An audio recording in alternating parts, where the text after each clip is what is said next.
Assalamualaikum warahmatullahi wabarakatuh.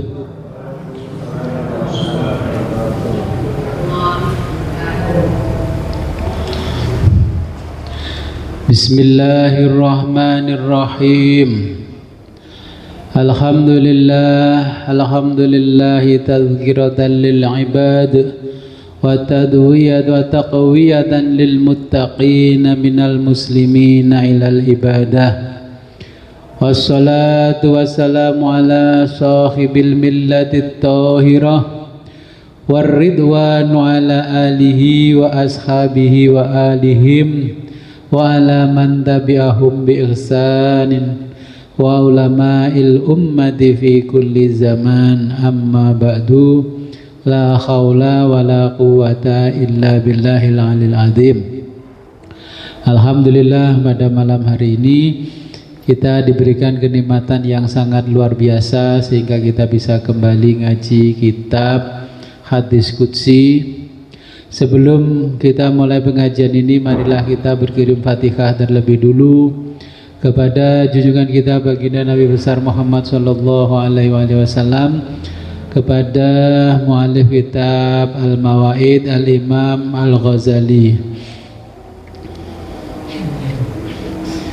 ila hadratin Nabil Mustafa Rasulillahi Muhammadin sallallahu alaihi wasallam wa ala alihi wa ashabihi wa auladihi wa alihi wa dzurriyyatihi wa ahli baitihi wa jami' ashabil kiram.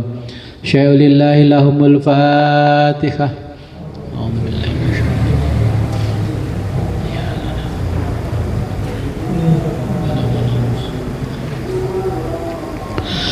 Wa thumma ila hadratil imam Abi Hamid Muhammad bin Muhammad Al-Ghazali At-Tusi Asy-Syafi'i rahimahullahu ta'ala wa nafa'ana bihi wa bi ulumihi fid dharaini wa liwalidayhi wa limasyayikhihi. Syai'ulillahi lahumul Fatihah.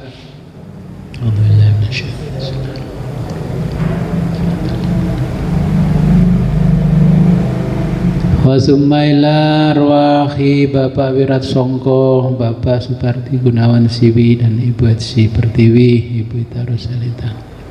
Ghafarallahu lahumul Fatihah. A'udzu billahi minasyaitonir rajim. Bismillahirrahmanirrahim. Iyyaka na'budu wa iyyaka nasta'in. Wa summa ila hadratina abaina wa ummahatina wa ajdadina wa jaddatina wa usulina wa furu'ina wa alal hadirina fi majlisina hadha. Al-Fatihah. A'udzu billahi minasyaitonir rajim. Bismillahirrahmanirrahim. Amin. Sampai di Al-Mau'idatus Salisata Asyarata. Bismillahirrahmanirrahim. Qala al-muallifu rahimahullahu ta'ala wa nafa'ana bihi wa bi ulumihi fid dharaini. Amin ya rabbal alamin. Yaqulullahu ta'ala, berfirman Allah ta'ala,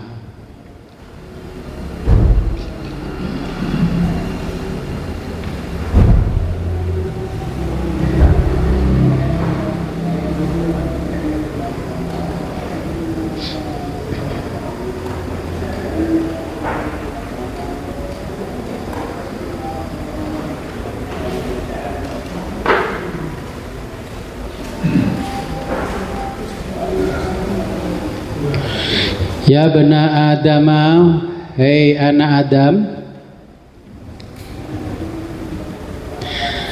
kam berapa banyak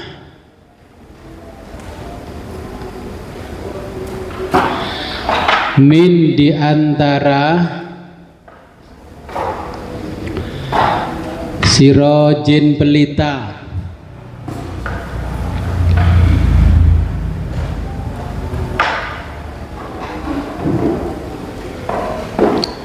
qad adfa'athu,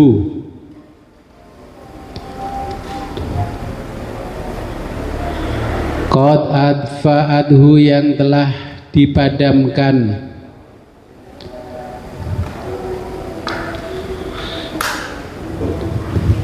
rihul hawa oleh tiupan angin, ya, rihun itu tiupan.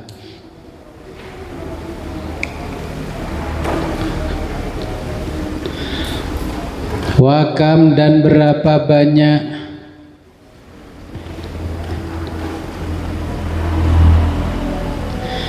min abidin dari ahli ibadah, min dari abidin ahli ibadah,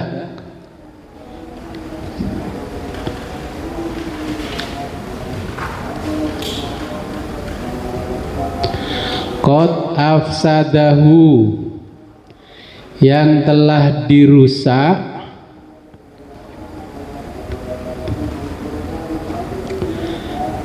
al-ujbu oleh sikap sombong,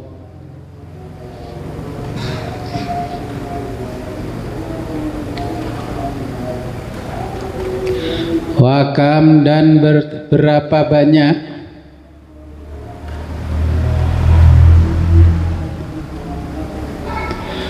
min ghaniyin di antara orang-orang kaya,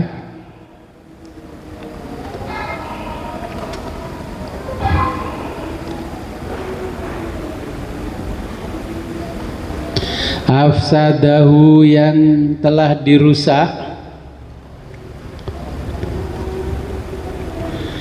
al-ghina'u oleh kekayaannya,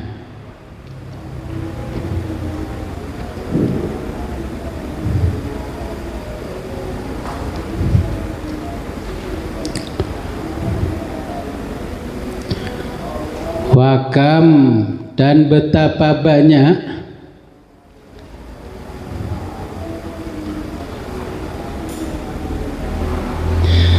min fakirin di antara orang-orang fakir,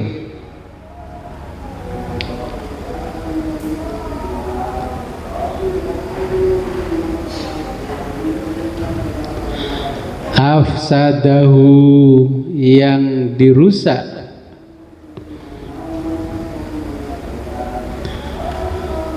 al-fakru oleh kefakirannya,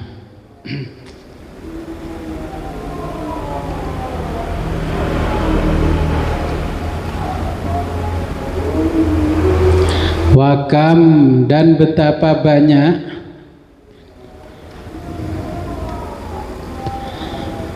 min sohihin di antara orang-orang sehat,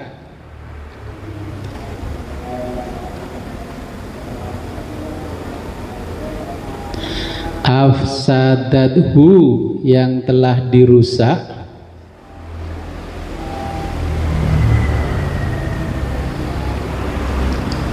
al-afiyatu oleh kesehatannya,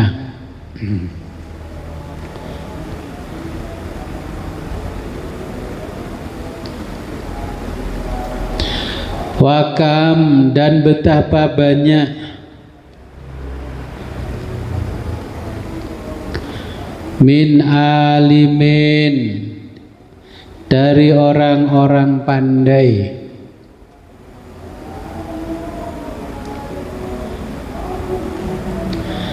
afsadahu yang telah dirusak,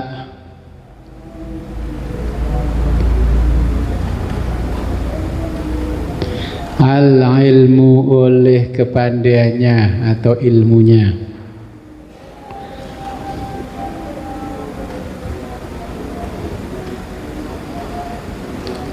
wakam dan betapa banyak,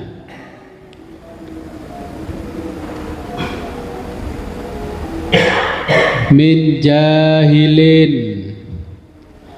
dari orang-orang bodoh,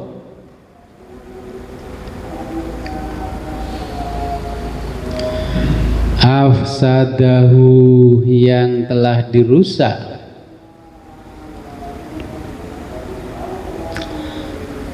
al-jahlu oleh kebodohannya.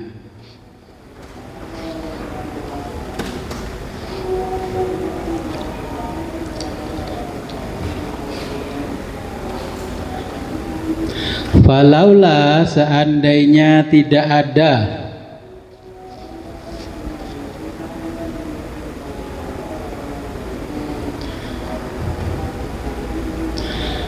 masyayikho orang-orang tua, rukkaun yang ruku,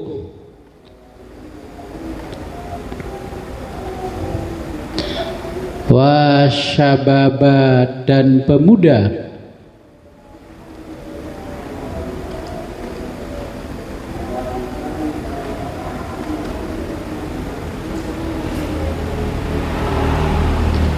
khusyaun yang khusyuk,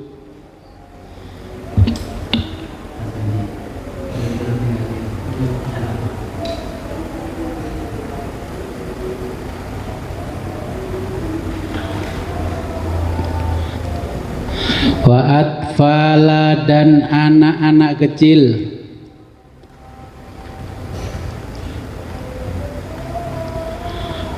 ruddoun yang menyusui,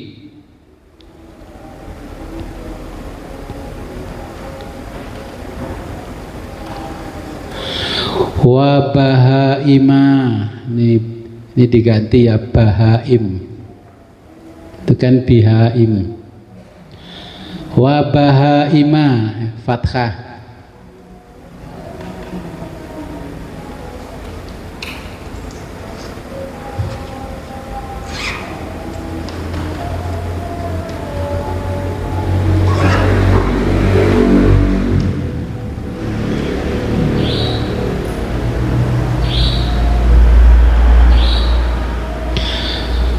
wa bahaima dan binatang-binatang,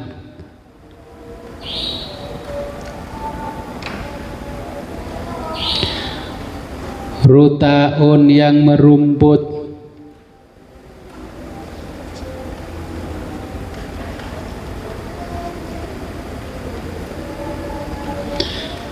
la ja'altu pastilah aku jadikan as-samaa langit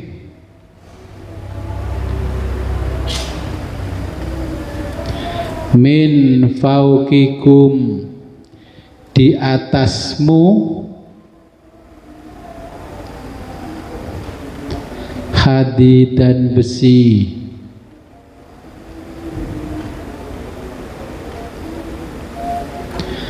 wal ardu dan bumi,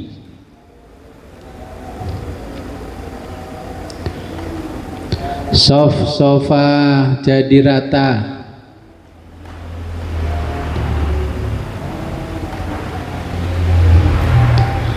wat turabu dan tanah,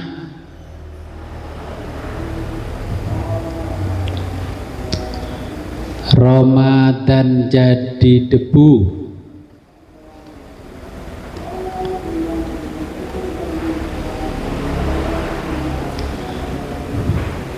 walama angzaltu walama ta'akan angzaltu aku turunkan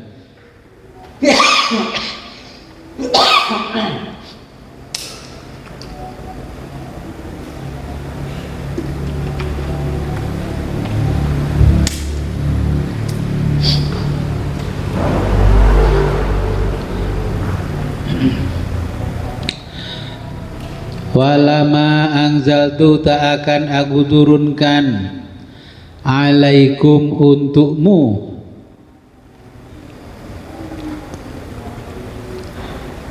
minas samai dari langit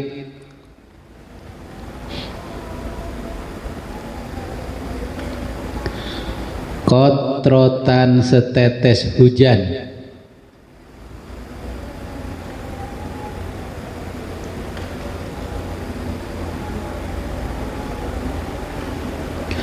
Walamma tidak akan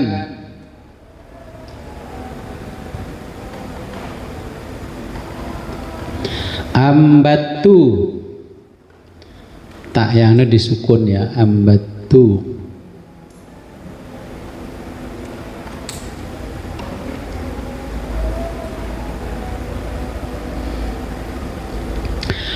Ambatu, aku tumbuhkan fil ardi, di bumi,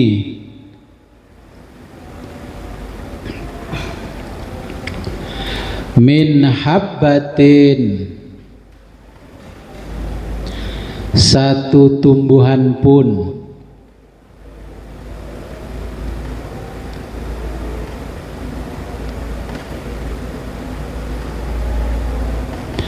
wala sobabtu, serta aku tumpahkan alaikum atasmu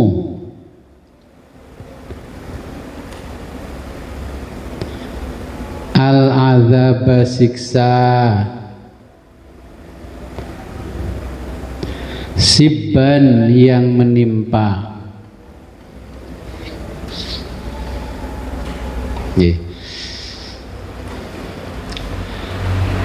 Saya jelaskan di Mau'idhah ke-13. Yaqulullahu ta'ala, ya bena Adam, kam min sirojin qad atfa'athu rihul hawa. Berapa banyak pelita yang padam karena tiupan angin. Jadi berapa banyak orang-orang sukses tumbang karena tiupan angin, ulama besar jatuh karena tiupan angin, ahli ibadah rusak karena sombong, orang kaya rusak karena kekayaannya. Contohnya begini, saya punya asisten bekerja, mulai kuliah ya, masuk kuliah S1 ikut saya. Ini contoh, saya contohkan. Itu sewaktu-waktu kalau kita hubungi masih langsung dijawab. Nah, ketika kuliahnya lulus S1 masih dijawab. Nah, ketika itu melanjutkan lagi kuliah di S2. Nah, ketika S2 ya tetap jadi asisten saya, terus ngajar di perguruan tinggi. Itu kalau di WA hari ini jawabnya bisa 1 minggu yang akan datang. Nah, ini orang pinter akan rusak karena ilmunya. Oke. Terus kita diamkan saja sampai kuliah S3. Ketika S3 ternyata diangkat jadi dosen PNS. Nah, ketika itu kita hubungi sudah susah. Nah, di sini yang dimaksud oleh Allah, banyak pelita-pelita lampu. Tahu-tahu pelita itu apa? Bahasa Jawanya apa? Lampu oblik. Lampu templek itu pelita. Mati karena tiupan angin. Orang pinter ya mati, rusak karena ilmunya. Orang kaya ya rusak karena kekayaannya. Miskin juga sama, rusak karena kemiskinannya. Ya. Orang-orang sehat ya akan rusak kesehatannya. Orang bodoh juga akan rusak karena kebodohannya. Nah, ini yang dimaksud oleh Allah sangat luas sekali. Kalau zaman sekarang, nah umat Islam ini berambisi membangun menara masjid setinggi langit. Ini kan setinggi langit, anginnya kan seperti ya rihun, angin mobat mabit, namun soft di dalamnya kosong. Lihat itu masjid 2 miliar, 3 miliar, menaranya tinggi-tinggi supaya bisa dekat sama Allah, diares. Ya, berambisi semuanya sekarang, berambisi membangun masjid Menaranya tinggi-tinggi dan besar masjidnya, tapi soft di dalamnya kosong. Sama, di luar Islam juga sama, agama lain juga sama. Rumah-rumah ibadah agama lain juga berdiri megah, namun jiwa jamaahnya merintih. Sama, Islam merintih, yang lain juga merintih. Ini kata Allah, bukan kata saya. Oke. Kalau Bapak Ibu khatam ini semua dan paham, lihat orang tuh nggak perlu istikharah karena sudah dijelaskan oleh Allah di dalam kitab ini oleh Imam Ghazali. Ya. Nah, para ulama bersaing dengan agama lain, ya, tapi tidak tahu dengan setan yang bersemayam di masjid.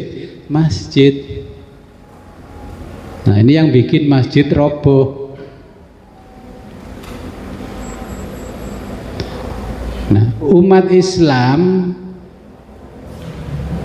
gemar berdebat tentang agama, madhab mana yang paling benar, tauhid mana yang paling benar, ucapan siapa yang paling suci.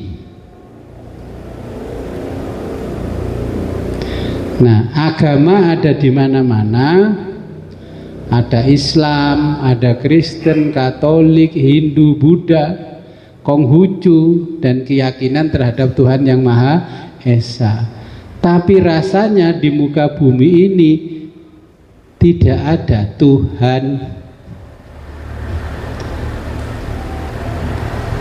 Orang zikir di majelis thariqah banyak, tapi rasanya di dunia ini sudah tidak ada Tuhan lagi. Karena semua sudah terhempas dengan tiupan angin.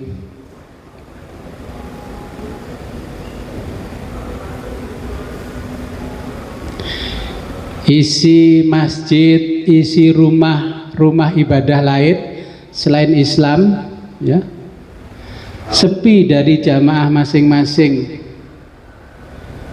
Kalah dengan jubah-jubah konser musik di lapangan.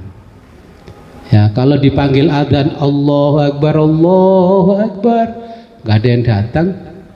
Tapi kalau nanti ada konser di lapangan Badas jam 12 siang itu Hanif wis nggawa kloso ngarep nang ngarep. Tak takoki, lha kenapa nih nggawa kloso kersane asal ngajeng Gus. Nah, setelah tokohnya datang di syuting, wonge wis teko. Itu di mana-mana. Jadi nunggu tokohnya itu dibelani panas-panas, hujan-hujan sampai nggak sholat 5 waktu. Nah, ini bukan kata saya, ini kata Allah, tapi kebetulan contohnya ada di tengah-tengah kita. bukan Hanif saja, yang lain juga sama. Karena itu kan disiarkan langsung, saya lihat dari sini. Wong-wong ya. Kalau dipanggil Khayyalas sholah, nggak ada yang datang. Kalau musiknya sudah dangdung. Padahal musik ratapan di tembok ratapan Yahudi datang semuanya. Jadi suara Allah sudah tidak penting, ya kan?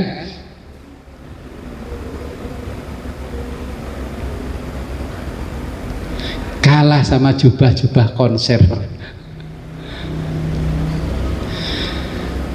Nah, masjid-masjid sunyi jamaah seperti perpustakaan. Ya, di mana-mana masjid sepi jamaah seperti perpustakaan. Banyak bangunan masjid yang arsitekturnya luar biasa. Pengunjungnya tidak lagi bergegas wudhu dan melantunkan takbiratul ihram, namun sibuk dengan ponselnya untuk selfie. Ya kan? Itu masjid-masjid yang arsiteknya luar biasa itu geruduk-geruduk, bawa bis, bawa elep, bawa tapi nggak ada satupun yang bergegas wudhu kemudian takbiratul ihram Allahu Akbar, nggak ada. Sisi foto-foto dulu di depan, ini mirip Masjid Nabawi di mana, Blitar. Loh, ini bukan kata saya, kan kita cocokkan faktanya apa yang disampaikan Allah dengan apa yang terjadi sekarang. Oh, aduh nang Bojonegoro, sampai orang sini jauh-jauh ke Masjid Al-Jabar di Bandung sana, karena kantor saya yang sebelahnya dekat Al-Jabar. Saya dulu di Bandung tinggalnya ya dekat di situ, terus nostalgia mampir ke Al-Jabar foto-foto. Oh, ini arsiteknya Kang Emil, bagus ini. Nah, tapi ya nggak buru-buru takbiratul ihram, di taman yang depan tuh foto-foto dulu. Masuk masjid itu nggak ke masjid langsung, masih ngantri melihat perpustakaan Nabawi. Di situ diputarkan film tentang kisahnya Nabi. Setelah keluar dari perpustakaan itu baru sholat di luar. Oh alah, kok ya podo karo yang diceritakan di hadis kutsinya Allah. Jadi saya nggak heran karena Allah sudah cerita. Saya dengar lebih dulu daripada Bapak Ibu. Nanti kalau sudah dengar ini kesana-sana, walah cuman begini. Nah, ke Tubuh Ireng apa ya? Terus ke masjid dulu. Kan ke museum Gus Dur, museum Hasyim Asy'ari, foto-foto dulu. Wong anak-anak sekolah mbak naik apa? Kereta kelinci itu enggak diajari masuk masjid dulu, sholat tahiyatul masjid enggak. Terus langsung nyosor ke belakang itu ke makam Gus Dur, habis itu renang. Ya sudah, bukan salah kita dan bukan salah ibu kita mengandung. Ini sudah dijelaskan oleh Allah.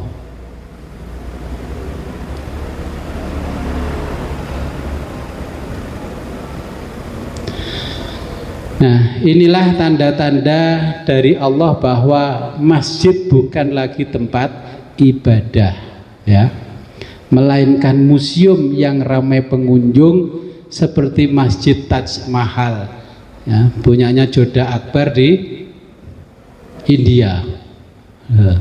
Iya, sekarang masjid dikunjungi sama dengan tempat ibadah orang lain, orang Buddha. Borobudur nggak dipakai ibadah, dipakai tempat wisata. Bali, pura-pura itu sudah nggak pakai tempat ibadah, pakai wisata.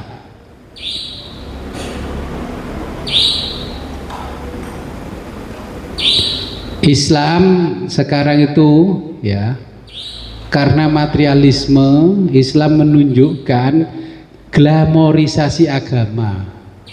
Ulama-ulama ini menunjukkan glamorisasi agama, ya, seperti rumah makan yang menyajikan hidangan mewah namun rasanya hambar. Nang masjid tidak tambah ayem, tambah mewikir, sandal kuilang, motor kuilang, ya. Saking nemeni masjid hari ini, masuk masjid dikasih kresek suruh bawa ke dalam. Berarti rumah Tuhan kan nggak aman. Terus di mana Tuhan kok nggak bisa menjaga rumahnya, katanya yang maha kuasa? Berarti yang masuk ke masjid itu patut dicurigai maling.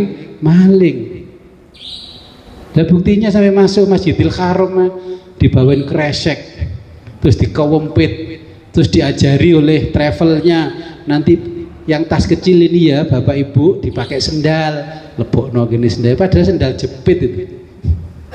Larang numpak mie berenang Mekah. Cik nemene.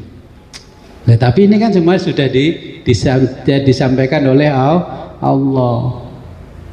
Jadi masjid-masjid itu seperti rumah makan yang mewah, sajian-sajiannya luar biasa mewah, ya, yang masak seorang koki chef internasional, tapi rasanya hambar.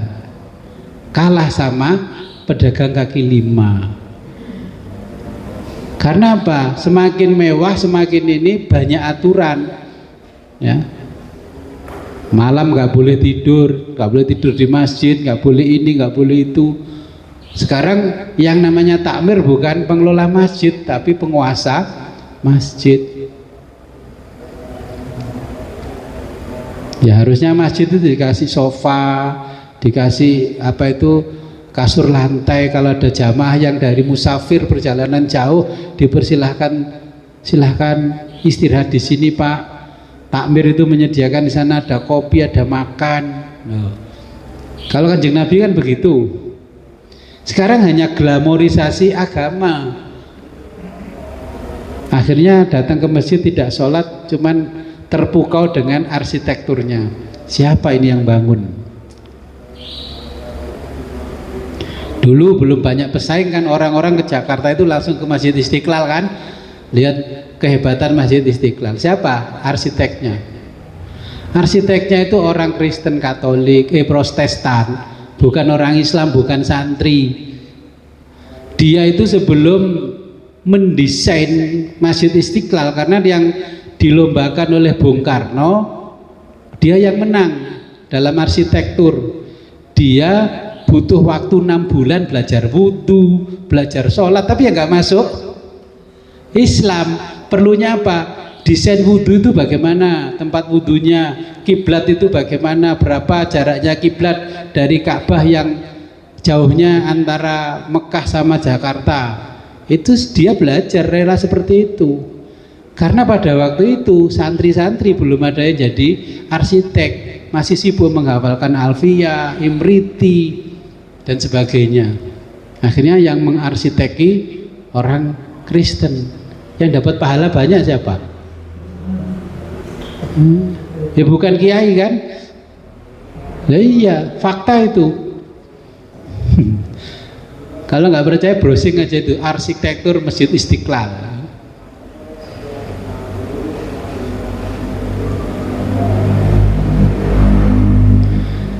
Akhirnya karena glamorisasi agama, sebentar lagi masjid-masjid akan berubah menjadi museum.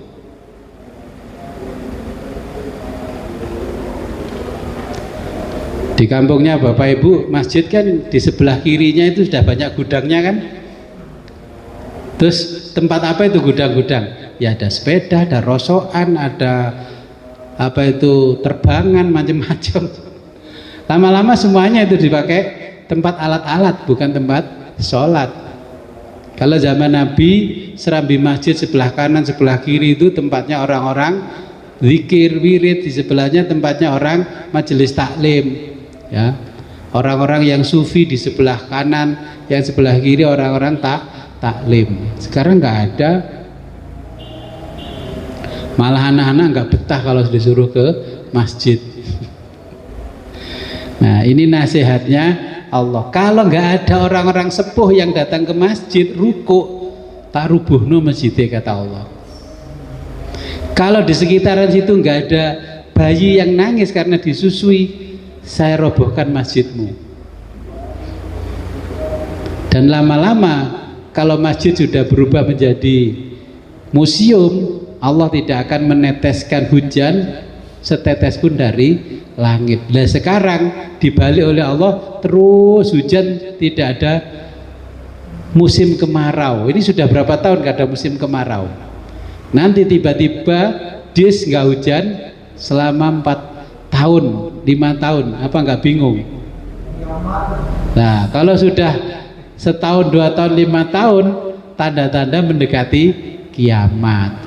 Itulah jelek-jeleknya golongan manusia yang mendekati kiamat masih hidup. Okay. Jadi ini yang dimaksud oleh Allah di dalam hadis qudsi al-mau'idatus tsalisata asyar, yang ke-13. Ya, ada pertanyaan? Oke, silakan. Waalaikumsalam. Tolong kasih contoh yang ini, orang-orang bodoh yang bisa berani. Banyak orang-orang bodoh itu sekarang. Ngaji nggak masuk, nggak pamitan, ya goblok. Dulu masih bodoh itu, Gus, nyun sewu kalau mangke boten derek ngaos Gus mergi enten acara. Sekarang karena sudah pinter, nah terus kemakan dengan kepinteran, kebodohannya, nggak ngaji kan ya wis gak pamitan. Itu kan contoh-contoh yang paling gampang di tengah-tengah kita itu. Ya banyak orang bodoh. Terus hancur karena kebodohannya. Orang bodoh hancur karena kebodohan banyak. Orang-orang kalau istilahnya orang Jawa kemeruh itu. Ya. Nggak tahu ilmu politik, dia di warung kopi cerita politik begini-begini ya. Dia nggak tahu ilmu statistik. Terus orang-orang dicomoti semua, disuruh bekerja sebagai asisten atau tenaga ahlinya bidang statistik. Terus bisa apa? Lha ya toh. Wong yang sekolah ada sekolah kedinasan, sekolah tinggi statistik negara. Ya seharusnya kan yang disuruh survei orang-orang itu, bukan Mas Ilham yang suruh survei. Survei apa Mas? Sosek Gus. Lalu sekalian ngopo? Di training begini-begini di hotel.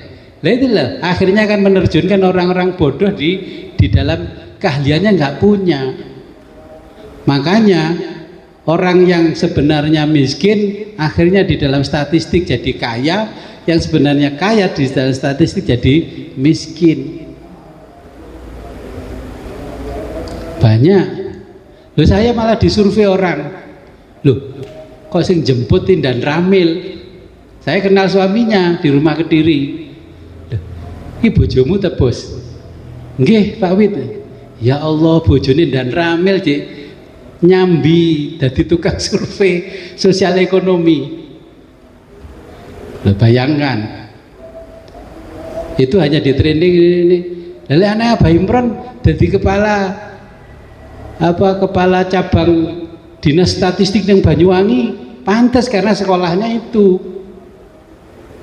Makanya ketika sini saya gojloki loh, sama tadi kepala dinas statistik, tapi Jombang dalam angka tidak pernah naik. Kapan naiknya? Itu. Saya ditelepon teman dari Banyuwangi, bos, iki ono tonggomu jadi kepala statistik nang Banyuwangi. Nggih, Pak.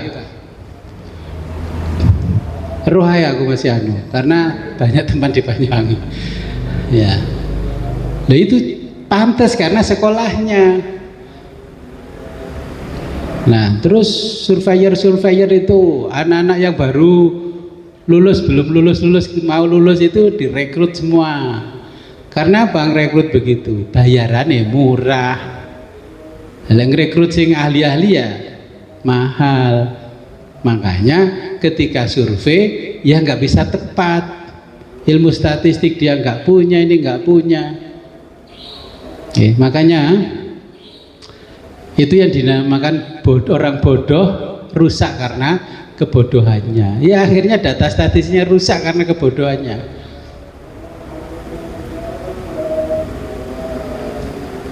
Itu contohnya. Oke. Ada lagi? Oke, monggo.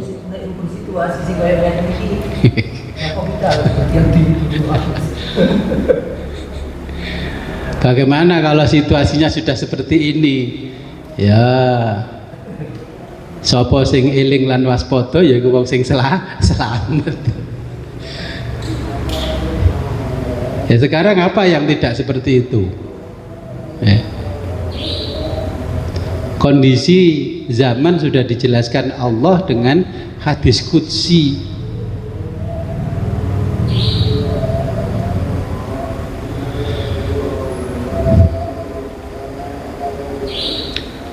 Orang-orang yang sehat malah aneh-aneh,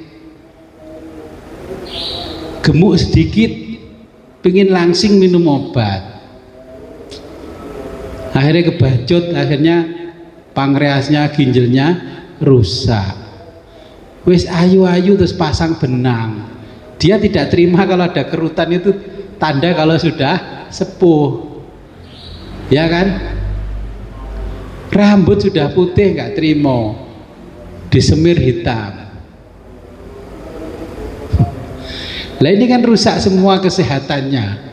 Anak sekarang usia masih 25 ke 30 rambutnya sudah putih semua. Saya yang 50 lebih nggak putih-putih rambutnya. Karena apa? Usia remaja, SMA sudah disemir-semir. Lambe iki lho wis apik-apik, wis menik-menik. Masih di sulam bibir. Terus nyonyor ngene rambutnya. Kene apa kon lambemu nyonyor? Mari tak sulam bibir, Mas.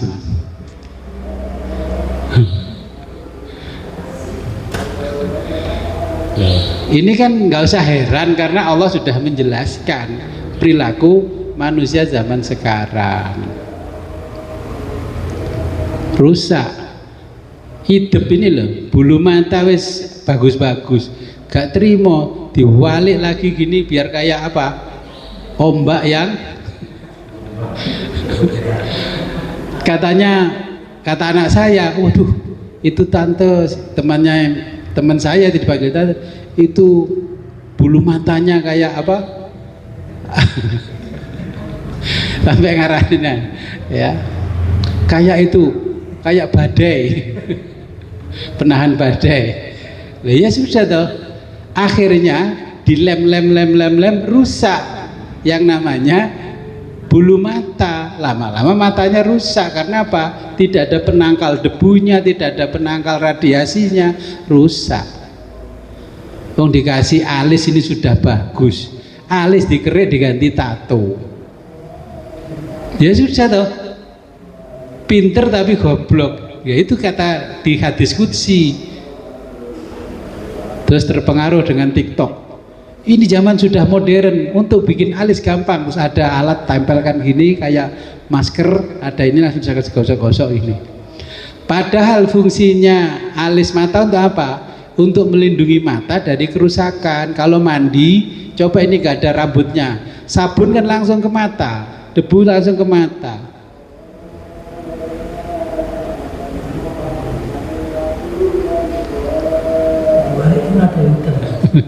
Lagi penahan badai.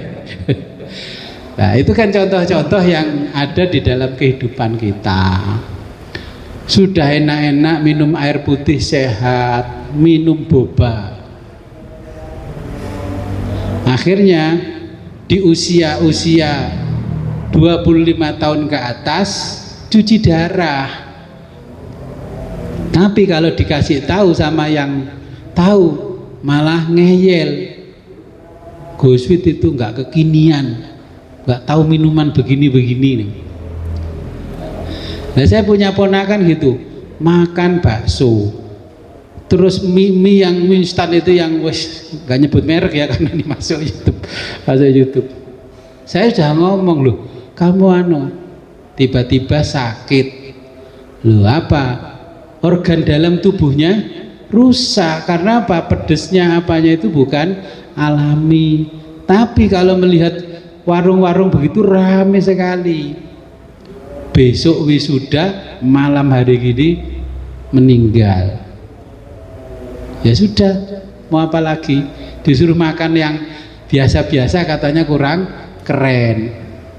Lah itulah orang bodoh rusak dengan kebodohannya.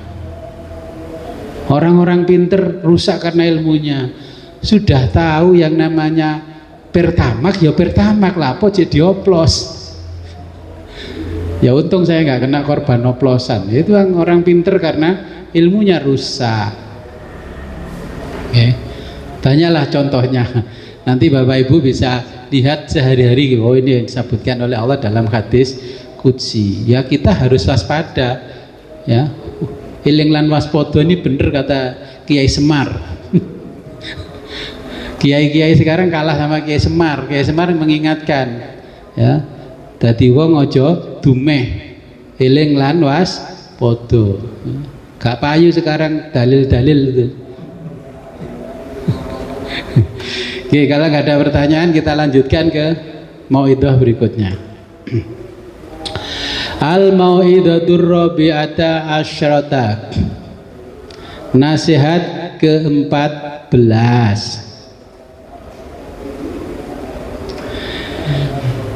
Yaqulullahu ta'ala, berfirman Allah ta'ala,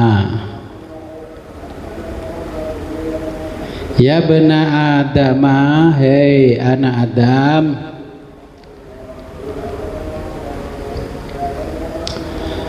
Utlubuni, mintalah padaku.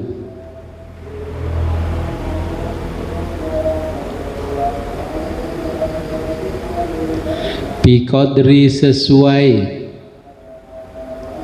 Hajatikum, hajatmu. Ilayya, padaku.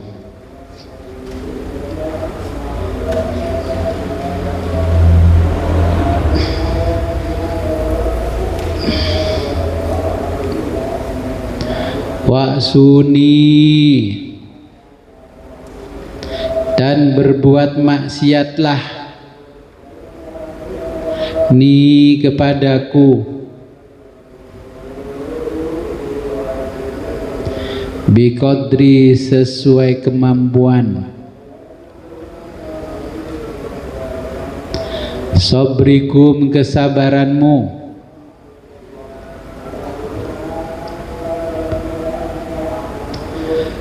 alan nari, terhadap neraka,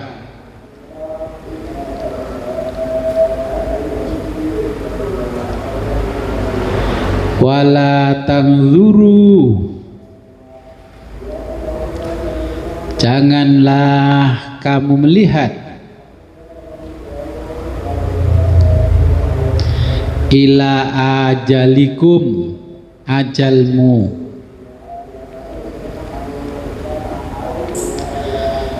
al-mustakhirati, yang belum datang.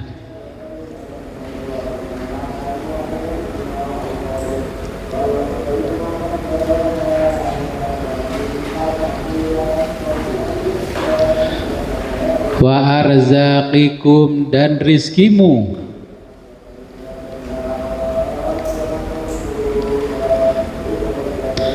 al-khadirati, yang masih di depan mata.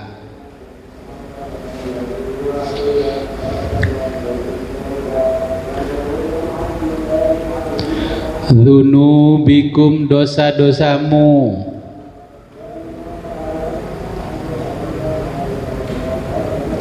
al-mustatirati, yang tertutup.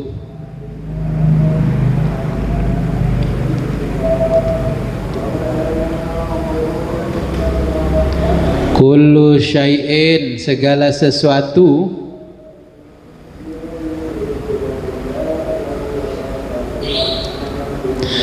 halikun, pasti binasa, illa, kecuali, wajhahu, wajah Allah,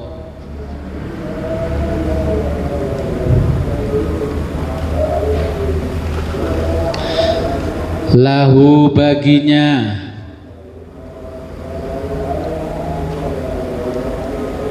al-hukmu, segala hukum,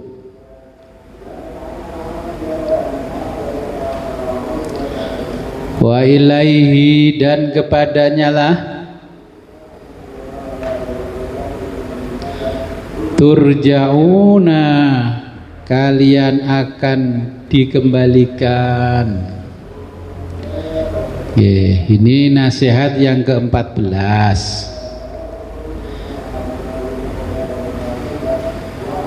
Allah berfirman, wahai anak Adam, mintalah padaku sesuai kadar kebutuhanmu.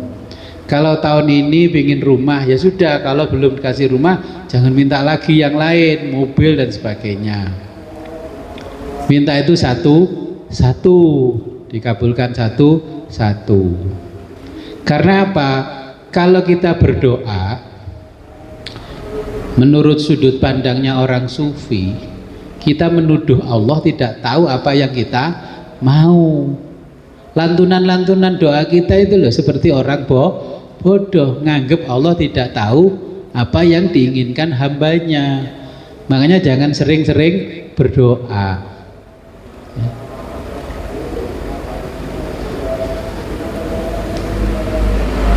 Ihsuni biqadri sabrikum alan nar. Silahkan kamu berbuat maksiat, tapi sesuai dengan kadar kesabaranmu. Kalau kena api, Ya kalau ingin nyoba api ya sudahlah, api di kompor gas LPG itu tempelkan jari kita, itu rasanya gimana. Ya situ, kalau rasanya itu aja panas ya jangan terus maksiat. Karena apa? Karena ajalmu belum tampak. Wala tangduru ila ajalikumul mustakhoroti. Coba kalau ajalnya sudah di RS HVA, di RS kabupaten, pasti tangannya muter tasbih, astagfirullahaladzim, astagfirullahaladzim, astagfirullahaladzim. Kula niki dosa napa Gus? Loh, pertama pada waktu ajal mau datang, nah, terus Israel ketemu saya di pintu gerbang. Atilah poil mau nyabut santri sampean Gus.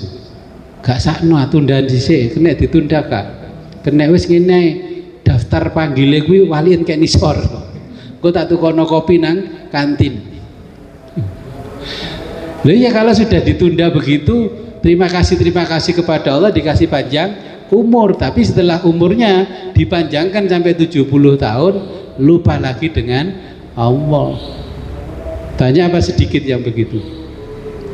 Ketika hartanya masih banyak, diajak zikir, diajak ngaji, angel. Tapi kalau hartanya sudah habis, apapun acara keagamaan diikuti dengan harapan Allah belas kasihannya turun kepada dia. Nah, tapi setelah dikembalikan kesehatannya, dikembalikan hartanya, ya kembali lagi. Yang dikunjungi bukan masjid, bukan majelis taklim, tapi tempat-tempat hiburan, shopping di mal-mal, kemudian pergi ke tempat-tempat wisata dan sebagainya. Kalau masih miskin, nazarnya banyak. Nanti kalau saya sukses ini, saya bikin tumpeng. Nanti kalau sukses ini, saya nyembelih ayam. Nanti kalau sukses ini, semua orang saya traktir makan. Tapi ketika didatangkan kesuksesannya, dia lupa dengan janji-janjinya kepada dirinya sendiri. Nah, kalau sudah seperti itu, biasanya kekayaan akan dibikin stabil oleh Allah, kesehatan dibikin stabil oleh Allah, tapi tiba-tiba nyawanya diambil set, langsung di speaker, inna lillahi wa inna ilaihi roji'un. Pengumuman warga RW 10. Untung kita kan bukan RW 10, kita dengarkan RW 10. Oh ya. Iya. Jadi itu memang ya manusia. Nah. Dan itu kenapa seperti itu? Sikap orang sekarang seperti itu tidak karena berubah dengan sendirinya, karena sistem yang mengajarkannya berubah, pergaulannya berubah, semuanya berubah. Dulu kiai yang mengajarkannya masih wirai, ya masih ikhlas, sekarang sudah berbeda. Dulu agama Islam ini diburu orang karena ingin memeluk agama Islam, karena Islam memberikan ketentraman, ya, memberikan kesejukan. Sekarang Islam berantem terus, yang satu bid'ah, yang satu khurafat. Jadi orang mau memeluk Islam bingung, mau ikut ini banyak bid'ahnya, mau ikut ini khurafat. Dulu orang berbondong-bondong memeluk agama Islam itu karena Islam menyejukkan. Hari ini Islam tidak menyejukkan lagi. Dulu Islam dikenalkan hanya dengan sederhana. Di musola-musola yang sangat sederhana, banyak orang datang ingin belajar agama Islam karena ingin mencari kebenaran, karena yang mengajarkan penuh kesejukan. Nah, sekarang ulama sekarang memperkenalkan Islam dengan iringan grup band ala konser, ya. Ulamanya berdiri di panggung seperti stand up komedi. Sekarang ulama yang bisa stand up komedi itu yang digemari. Lek ngajinya delujur kayak Profesor Quraisy Shihab malah gak ono yang datang ngaji di alun-alun, di lapangan gak datang. Kalau di TV dia memang oke, karena yang datang segmennya orang pinter-pinter. Coba kalau yang datang Pak Quraisy Shihab tapi di alun-alun. Kalau yang datang percil rame mana? Lah iya.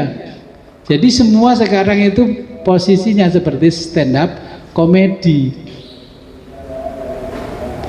Namun pemirsanya sekarang sambil bawa HP scroll tidak memperhatikan yang ngaji. Sudahlah, kiai tertentu itu kalau ngaji, ustaz tertentu, lihat dari syuting dari drone itu, ya guyu-guyu tapi nggak lihat orangnya, tapi kan nama HP-nya tulisan HP ya. Kalau dulu masa kecil saya di sini kan yang terkenal dulu Mbah Yasin ya dari Blitar. Kalau sudah Mbah Yasin ngaji, semua orang duduk manis gini dengarkan. Terus di sebelahnya itu ada kolam dung dung apa? Kodok. Mbah Yasin bilang, "Le, jukone iku godhonge klopo. Enom tawa tuwek. Ambek iku godhong gedang." Terus dilipat-lipat, dilempar langsung meneng. Sekarang orang ngaji anak kecil nangis nggak bisa nyuwuk. Dulu saya ngaji di Jombang itu, kiai dulu nggak ada sound system. Heran ngaji di alun-alun tanpa sound system, suaranya bisa didengar sampai jauh. Sekarang sound system kalau nggak horeg, nggak denger ini pemirsanya. Karena apa? Ya ini sudah berbeda. Masjid-masjid ya sekarang sibuk mengadakan seminar, ya kajian-kajian kekinian, acara dikemas dengan moderator, ustadz-ustadzahnya yang diundang yang fotogenik, yang ngetren, rambut-rambut gondrong gak kopiahan, malah pakai topi dimiring-miringkan gini kan.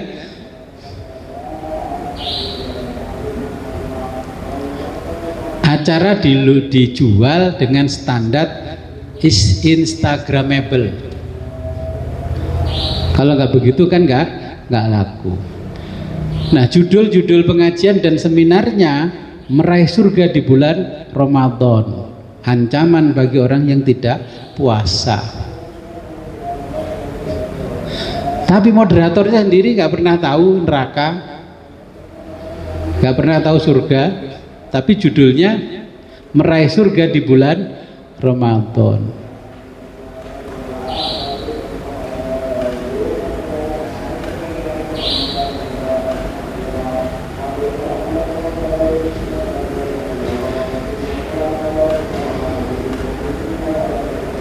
Nah sekarang umat itu kalau punya masalah tidak lagi lari kepada ulama, mereka lari kepada praktisi-praktisi. Kalau punya permasalahan rumah tangga, dulu kan sowan kiai, Mbah Yai, kula enten rame kali bojo kula Mbah Yai, saya ada masalah dengan istri gimana Mbah Yai. Sekarang nggak ada yang ke Mbah Yai, nggak ada, larinya ke psikolog. Karena apa? Datang ke psikolog lebih menyejukkan. Kalau datang ke Mbah Yai, kamu kalau jadi suami gak tanggung jawab masuk neraka. Kamu jadi istri gak patuh suami masuk neraka. Ancaman-ancamannya yang disampaikan, jadi tidak menyejukkan. Nah, kalau ke psikolog kan diberikan kajiannya ini. Oh kalau istri bapak seperti ini berarti seperti ini, terus ditanya kebiasaannya lah, terus disimpulkan oleh praktisi itu, namanya psikolog. Ketemulah jawabannya. Nah sekarang enggak, datang ke ulama dibelikan ancaman neraka. Karena ulama menjawabnya enggak rasional, kalau praktisi jawabnya rasional. Kenapa? Yang satu lapor, ke Mbah Yai, suami saya malas bekerja. Lah kenapa malas bekerja? Diceritakan begini. Ya wis, tak kain ndok uyah kembang ae, engko tandurun ngarep omahmu. Tambah males suaminya. Terus datang ke psikolog sama psikiater. Oh, kalau malas kerja karena gini. Oh iya, karena kamu jadi istri itu nggak pernah terima dengan penghasilan suami, akhirnya suamimu mutung nggak mau kerja. Ya, kamu kalau jadi istri suka nyinyir, komentari suami begini nggak cukup, ini nggak cukup lah. Itu dijelaskan oleh seorang psikolog dan masuk akal. Akhirnya ketemulah solusi. Solusinya ya masuk akal, rasional dan terukur. Nah sekarang yang dicari sudah faktanya bukan ulama lagi. Kalau anak sampean pengen masuk perguruan tinggi negeri, yang disowani siapa? Gaki rosowan kiai, sowan ke psikolog, anaknya diteskan. Anak saya ini kira-kira minat dan bakatnya apa? Nah, terus BK-nya dipanggil, oh anak bapak ibu itu ini, nanti kalau kuliah ini. Yang tradisional tetap kumpul-kumpul bawa pulpen istighosah. Kalau istighosah itu bisa menghentikan bencana, dari dulu sudah berhenti bencana. Oh nyatanya istighosah terus, bencana tetap berjalan. Logika berpikirnya kalau hadis qudsi yang dibenahi bukan istighosahmu tapi kelakuanmu, nebang hutan seenaknya, gali tanah seenaknya, itu yang perlu dibenahi, bukan istighosahnya. Istighosah itu hanya menenangkan jiwanya orang-orang miskin, bukan jiwanya orang-orang kaya. Logika berpikirnya kalau istighosah memang mampu menghentikan bencana, kan ribuan tahun yang lalu sudah nggak ada bencana.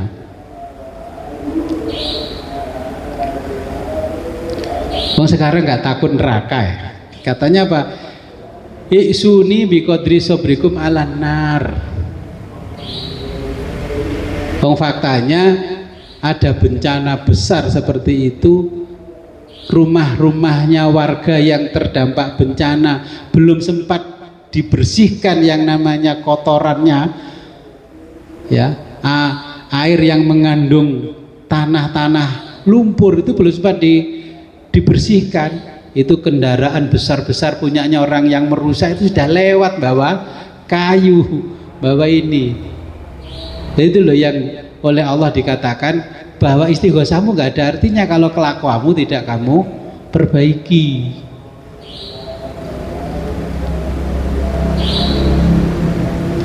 Orang-orang itu nggak akan berhenti kalau ajalnya belum datang.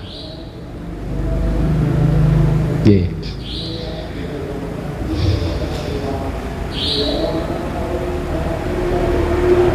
Okay.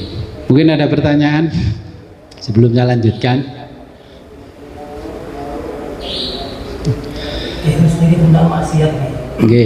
Ini kita orang malah ngengkel nih maksiat atau ini kan.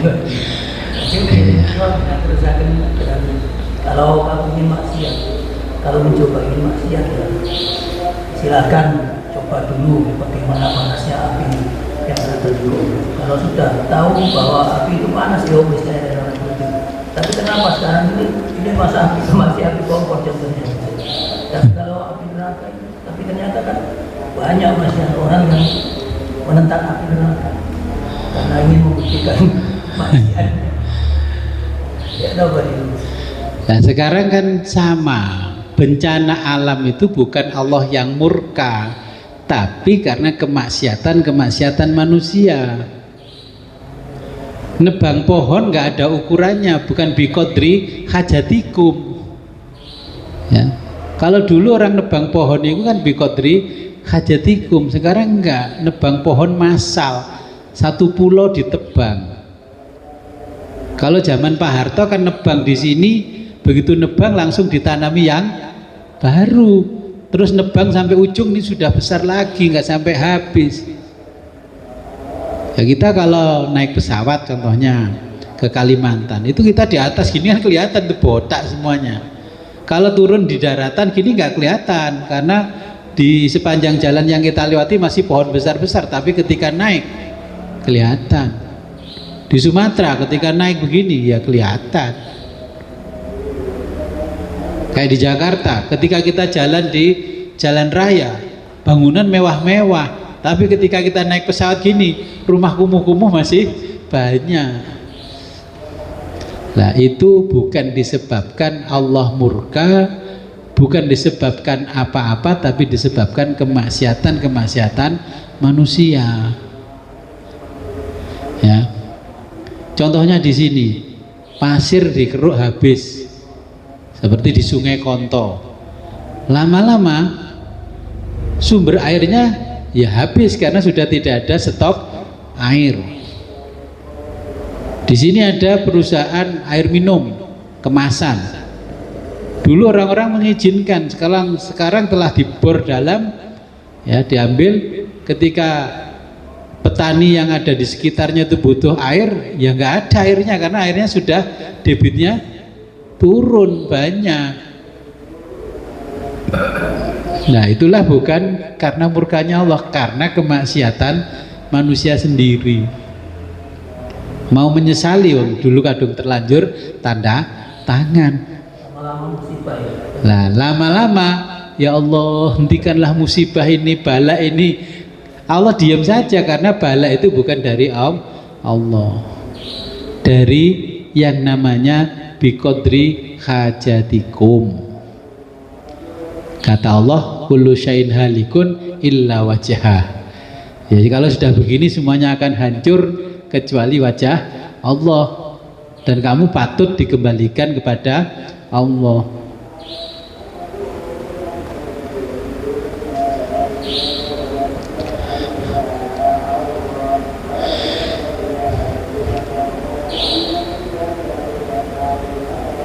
Oke, kita lanjutkan ke mauidhah berikutnya. Al mauidhatul khamisata asyrata. Nasihat ke-15. Yaqulullahu ta'ala, berfirman Allah ta'ala, ya bani Adam, hai anak Adam,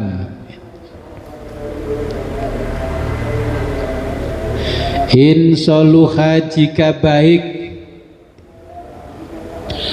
dinukum agamamu,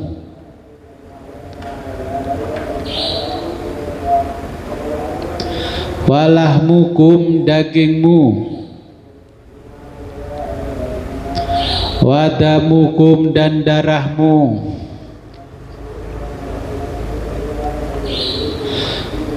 soluha baik pula,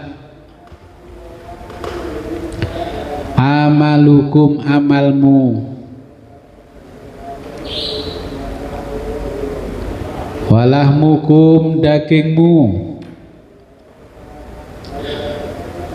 wadamukum dan darahmu.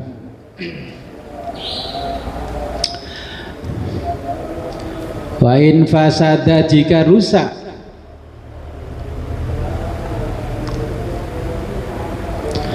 dinukum agamamu,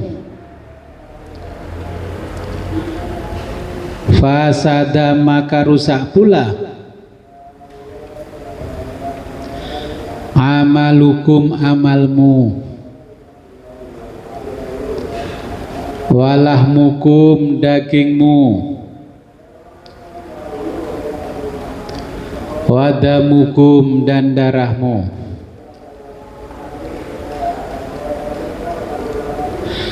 Fala takun, maka dari itu janganlah kamu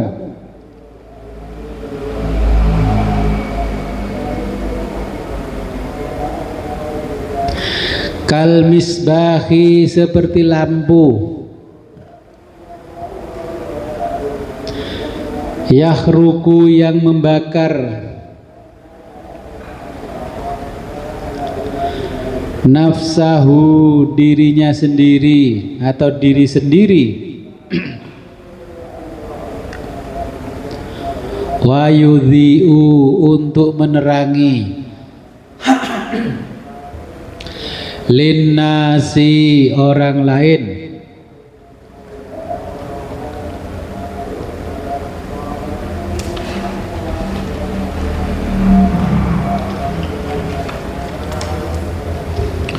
wa akhrij keluarkan,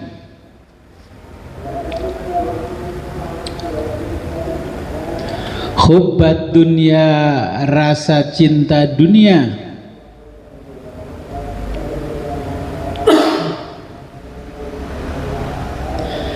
min qalbika dari hatimu,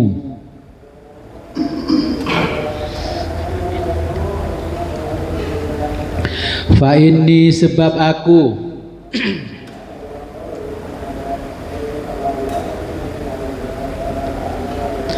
la ajma'u tidak pernah mengumpulkan hubbud dunia rasa cinta dunia,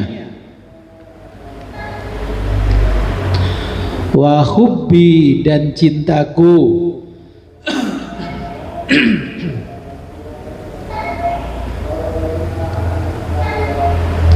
fi qalbin wahidin dalam satu hati,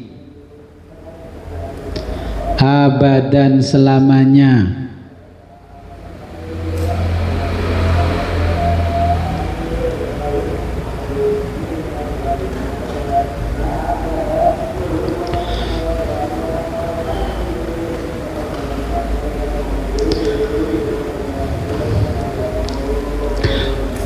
Warfuk dan sayangi, binafsika dirimu,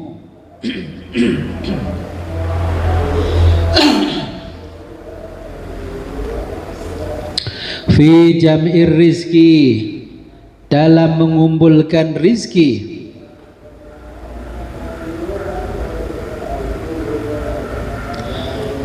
fa inna rizqa karena rizki itu maqsumun sudah dibagi,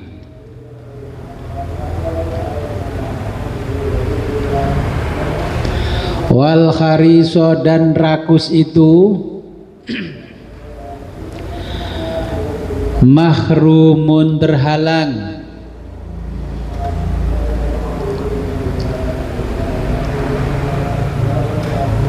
wal bakhila dan orang pelit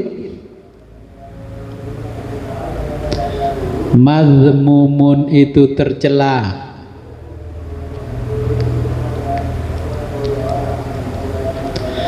wan nikmata dan nikmat itu la tadumu tidak abadi,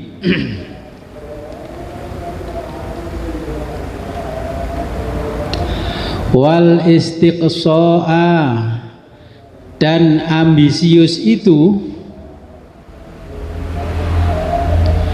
su'mun celaka,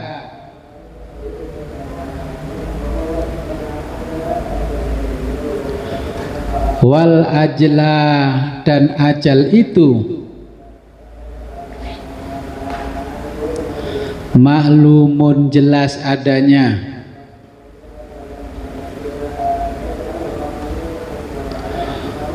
wal haqqo dan kebenaran itu maklumun jelas adanya,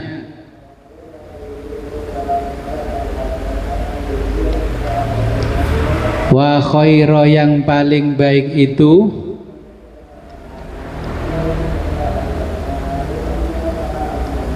hikmatillahi hikmah Allah, al khusu'u adalah khusu', wa khairul ghina'i wa khaira yang paling baik al-ghinai kekayaan, al-qanaatu adalah qanaah atau neriman.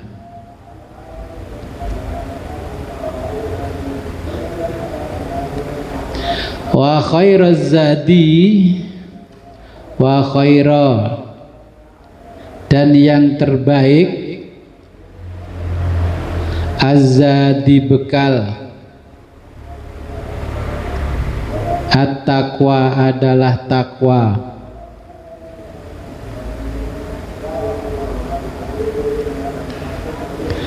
Wa khairama, dan hal yang terbaik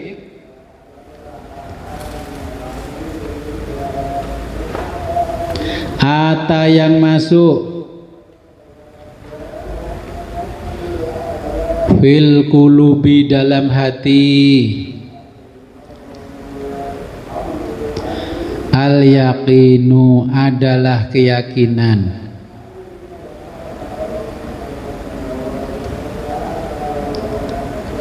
wa khairama, dan nikmat terbaik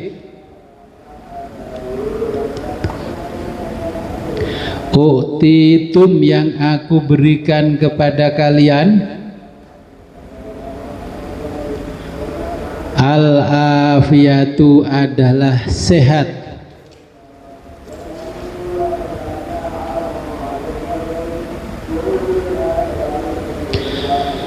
Oke, saya jelaskan nasihat ke-15.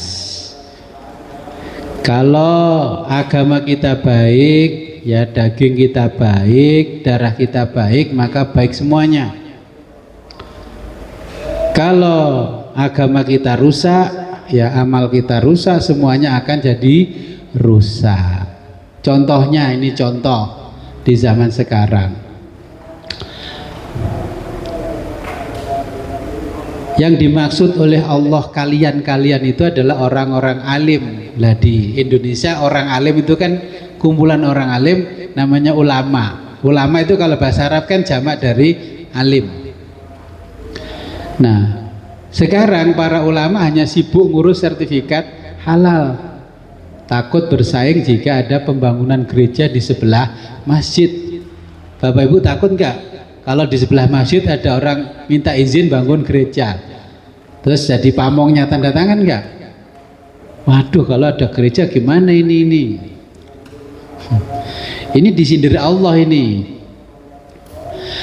Kamu takut kalau ada orang bangun gereja di sebelahmu. Jadi ulama itu harus jujur, menjadi teladan, tidak perlu sibuk berebut mikrofon dan tidak sibuk berebut jamaah. Nah, ini ulama zaman dulu kan gak sibuk begitu.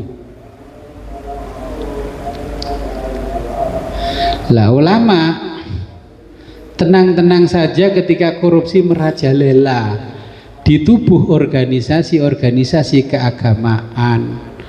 Sing korupsi kancane pura-pura tuli, ya kan? Kalau yang korupsi orang lain dikejar-kejar. Kuota haji raib diam saja. Kita kan nggak memfitnah, ini kan nyontohkan dengan kondisi sekarang.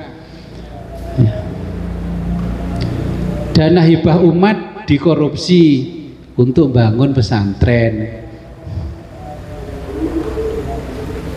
dikorupsi untuk bangun kepentingan pengurusnya. Dana sosial dan hibah digunakan membeli mobil mewah pengurus organisasi keagamaan. Rumah-rumah yatim, ya, hanya menyantuni anak-anak yatim dengan makan mie instan. Pengurusnya setiap Ramadan umroh dan traveling ke Turki, ke Dubai, ke Malaysia pulangnya. Nah.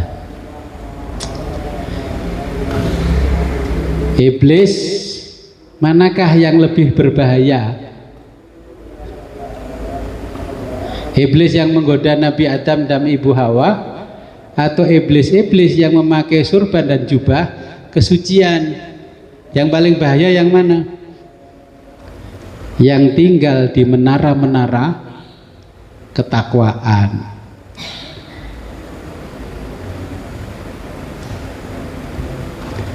Nah, sekarang orang itu mengedepankan budaya pencitraan dan haus validasi dan omong kosong di ruang publik.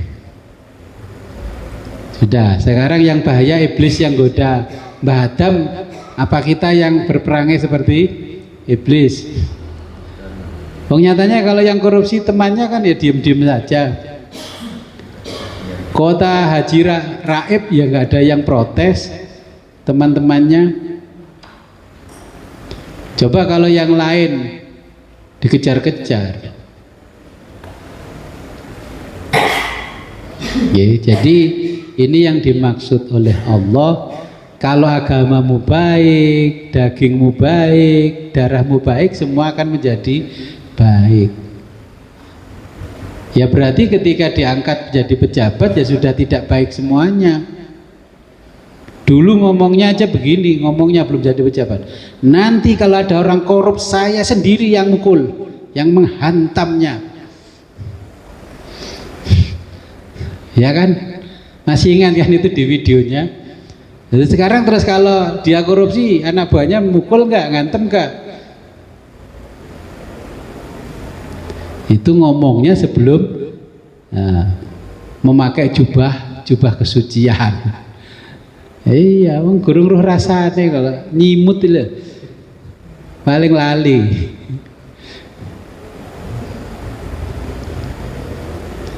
Nah, ini kalau nanti ada di antara jamaah jadi pejabat, ingat-ingat ini mau itu ke-15. Jangan menghina-hina orang korupsi, nanti ketularan. Diem aja, jangan belum tentu kita jadi pejabat mampu menahan godaan dunia. Jadi ulama belum tentu mampu.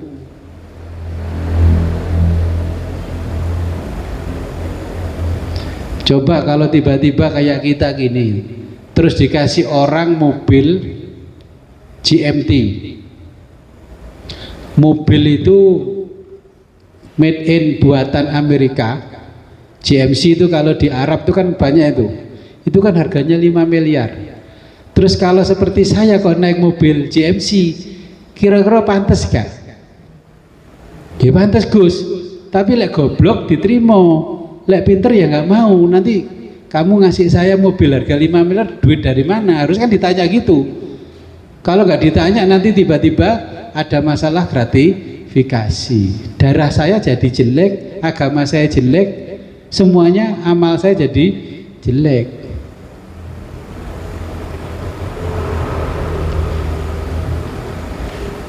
Nah, bukannya tidak mau menerima begitu, bukannya nggak bisa beli mobil begitu, tapi kan kita ingat seperti ini.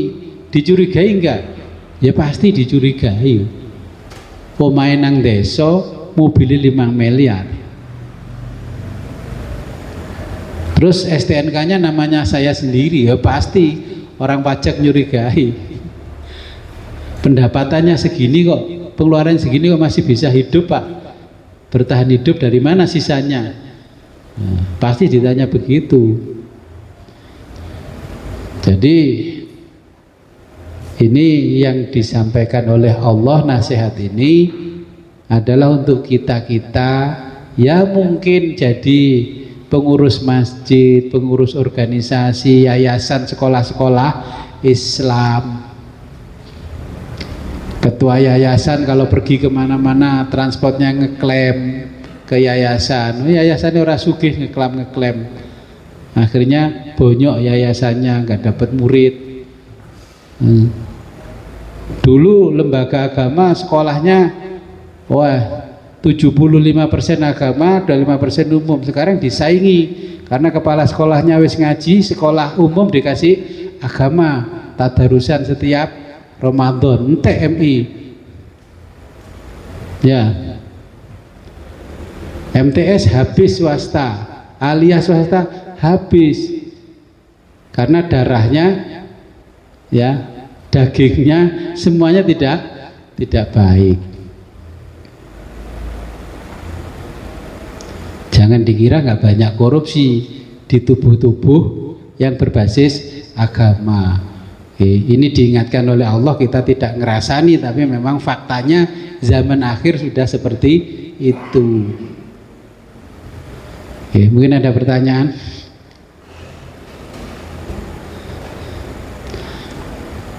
Kalau lembaga umum korupsi kan pantes ora pinter ngaji. Lah itu lembaga agama terus korupsi kan ya pantes sekali gitu. Nggih. Waalaikumsalam warahmatullahi. Kalau dilihat dari kebanyakan sekarang itu, misalnya saya tidak bicara ulama, misalnya murni pejabat yang ilmu agamanya syaratnya sudah mumpuni lah menjadi pejabat. Terus agamanya itu tetap bagus. Memang menyimpang mungkin karena godaan temannya menjadi korupsi dan sebagainya. Itu apakah bisa dimasukkan dalam nasihat Allah yang ini juga, yang misalnya agamanya baik tapi sikapnya kan akhirnya jelek, apakah agamanya ya. Jadi itu masuk ke yang kemarin ke-11 ya. Karena apa? Dapat bantuan sosial. Akhirnya apa? Kejujuran akhirnya silau, tidak bisa ini karena dapat promosi jabatan, dapat kursi. Ya, dapat ini, dapat itu. Akhirnya lama-lama darahnya jadi beku, agamanya jadi jumut, ya, statis, tidak bisa bergerak. Nyatanya ketika kena masalah terus dikasih rompi oranye yang dipegang tasbih. Astagfirullah. Jadi mosok wong soleh ketangkep KPK, kan akhirnya begitu itu logika kita. Ada seorang menteri ketangkep KPK malah gawe jubah sorbanan. Terus piye? Ya saya nggak heran karena Allah sudah menjelaskan di hadis qudsi. Semua tinggal lihat wala, itu loh yang kemarin disebutkan oleh Allah. Nanti kalau khatam sampai 30 hadis saja sudah bisa memahami yang namanya dunia seisinya, dunia persilatan itu bagaimana. Okay. Niki anu Kristen jauh nih. Berarti ini ditutup oleh ayatnya Gusti Allah. Pada jauh itu Nah, kan sudah dikasih contoh di zaman Nabi, ada golongan orang-orang Yaman pergi ke Mekah pengen melaksanakan ibadah haji, nggak punya modal apa-apa, sehingga mampir ke kampung mana, minta makan, minta dijamu semuanya.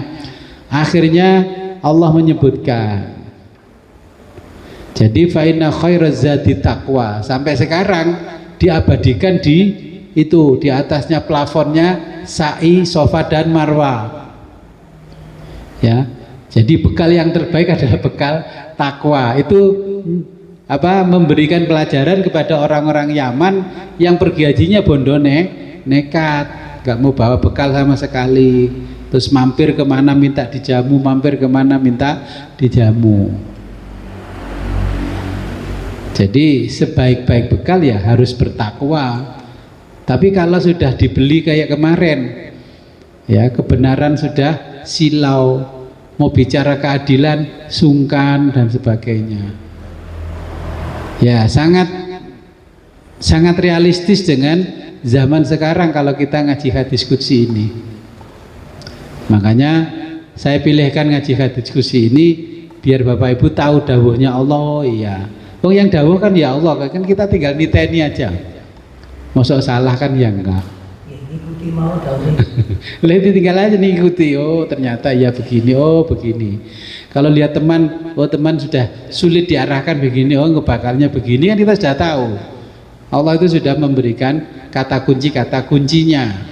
Kalau orang sekarang kan, oh cluenya sudah disebutkan oleh Allah. Itu.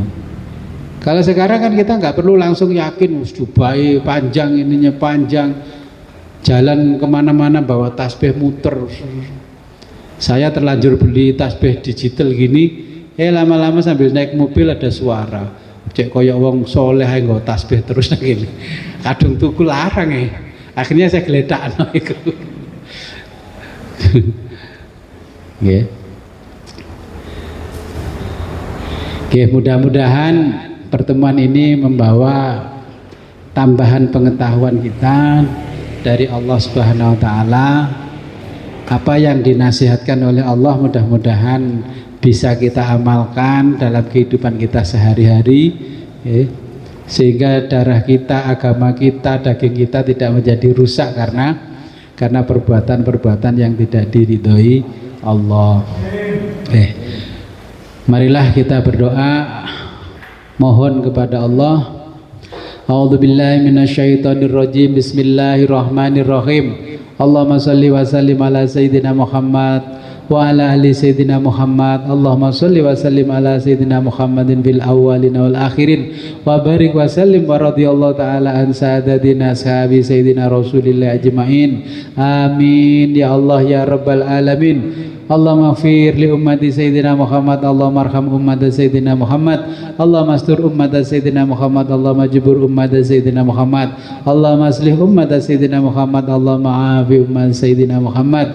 Allahumma ahfad ummata sayyidina Muhammad. Allahumma arham ummata sayyidina Muhammad rahmatan amatan ya rabbal alamin. Allahumma ighfir li ummati sayyidina Muhammad maghfiratan amatan ya rabbal alamin. Allahumma farrij an ummati sayyidina Muhammad farjan ajilan ya rabbal alamin. Allahumma anfa'na bima 'allamtana wa 'allimna ma yanfa'una wa zidna 'ilman wa yaqina. Walhamdulillahi ala kulli hal wa na'udzubillahi min kulli hali ahlin nar. Rabbana taqabbal minna innaka antas samiul 'alim wa tub 'alaina innaka antat tawwabur rahim. Allahumma hdina siratal mustaqim. Allahumma hdina siratal mustaqim. Allahumma hdina siratal mustaqim. Siratal ladzina an'amta 'alaihim minan nabiyyin wasiddiqin wasyuhada'i wassolihin wa hasuna ulaika rafiqa. Dzalikal fadlu minallahi wa kafa billahi alima. Allahumma ya syahidan ghaira ghaibin wa ya qariban ghaira ba'idin wa ya ghaliban ghaira maghlubin ij'al min amrina ya Allah farja wa makhraja ya sarihal mustaskhirin wa ya ghiyasal mustaghisin innaka ta'lamu ma kana wa ta'lamu khalana wa la yafa 'alaika syai'un min umurina. Rabbana atina fid dunya hasanah wa fil akhirati hasanah wa qina adzabannar. Wa shalli wa sallim ala jamil anbiya wal mursalin walhamdulillahi rabbil alamin. Al-Fatihah. A'udzu billahi minasyaitonir rajim.